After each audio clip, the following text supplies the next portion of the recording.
Surgery is never a good thing. However, if you were unlucky enough to live in the 1800s, your chances of surviving a surgical procedure were abysmal. Still, from the doctor's perspective, at least only one person would be at risk, right? Wrong. In one astounding case, 19th century surgeon Robert Liston managed to perform a surgery with a staggering 300% mortality rate. But there's more to it than that. Because while Liston is often cited for just this one failure, he was actually a powerful patient advocate and an overwhelmingly positive figure in the brutal and chaotic history of surgery as a practice. 1800s surgery was a nightmare.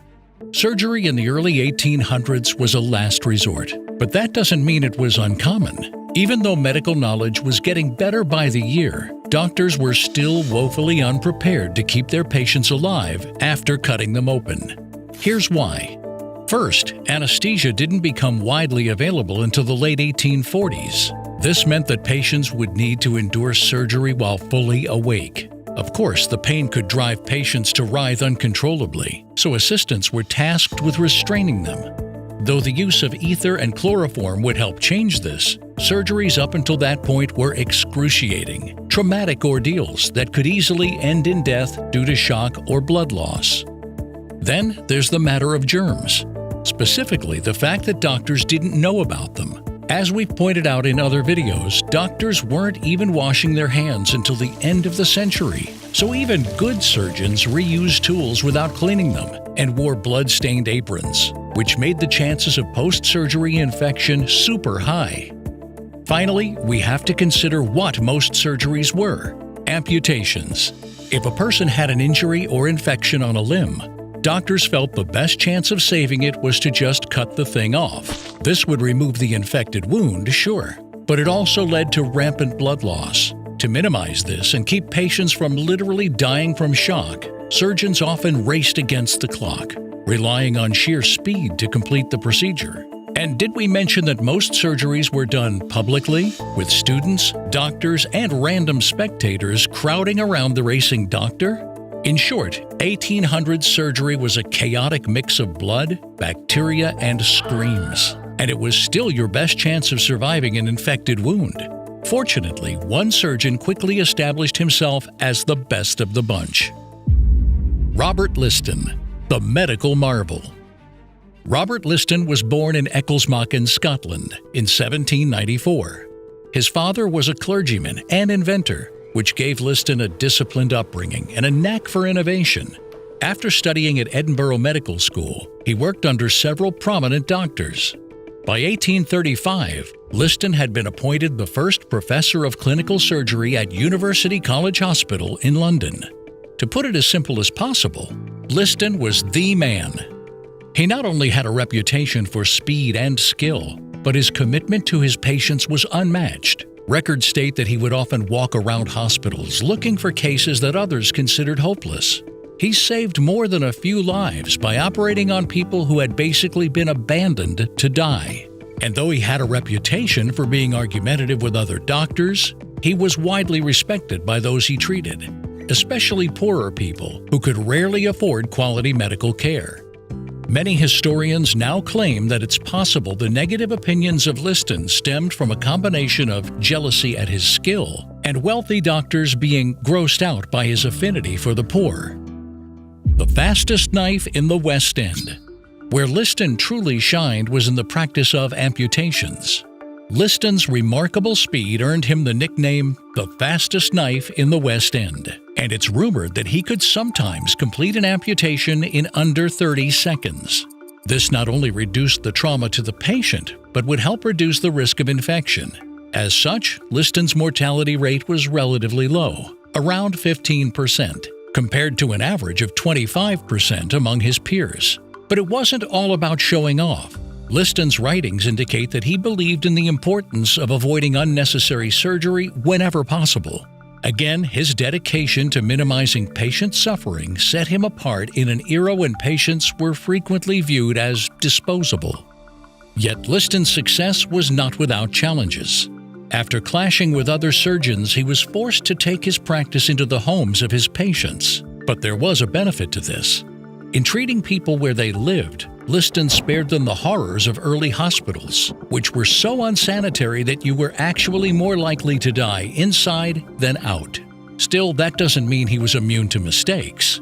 Sometime in the 1830s or 40s, he made a blunder that would tarnish his reputation forever. The truth behind the 300% mortality rate.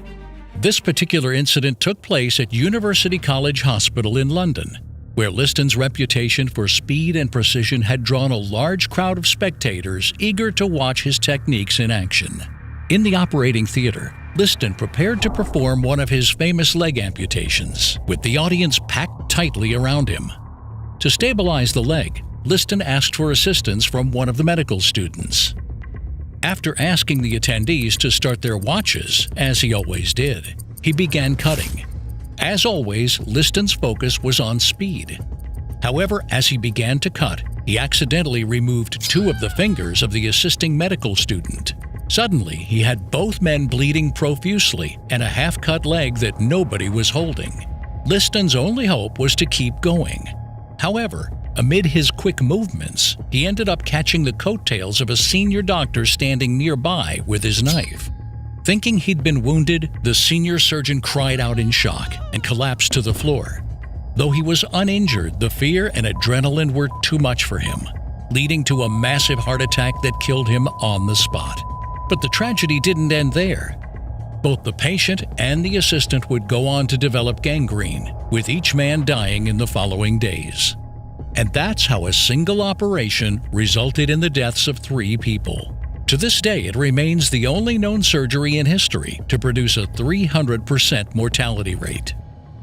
This tale of tragic miscalculation and misfortune became infamous, not only for the deaths involved, but also as a grim example of the high stakes and uncontrollable variables that defined early surgical procedures. However, many agree that it's unfair to label Liston as a bad surgeon, even in this case. The assistant had clearly placed his hands in the wrong place if he was in any way at risk of being cut by Liston's knife. The bystander, meanwhile, was also clearly standing too close.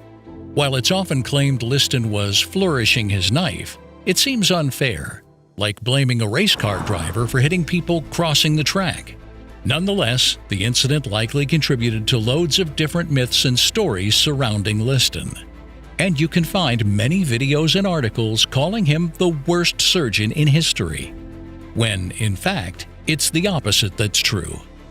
Despite this rather embarrassing mishap, Liston continued practicing surgery, remaining one of the most highly regarded figures in his field.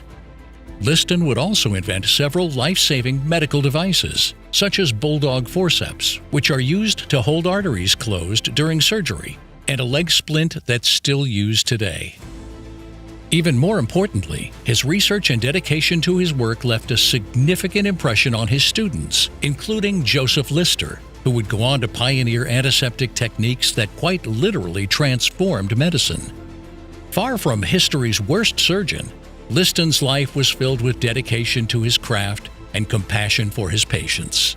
Today, we benefit from medical practices far removed from the brutal era in which Liston practiced. And while modern surgery has evolved in incredible ways, it's astonishing to think that many of these advances trace back to surgeons like him. Nevertheless, it's worth taking a moment to be thankful that you don't live in the days when surgery was fast, bloody work that was just as likely to wreak havoc as save your life. Need more amazing medical stories? Check out our video on another pioneering Scotsman, Alexander Fleming. He's the man who accidentally discovered how to save millions of lives, all thanks to his tendency to be a little sloppy. Click the link to watch now.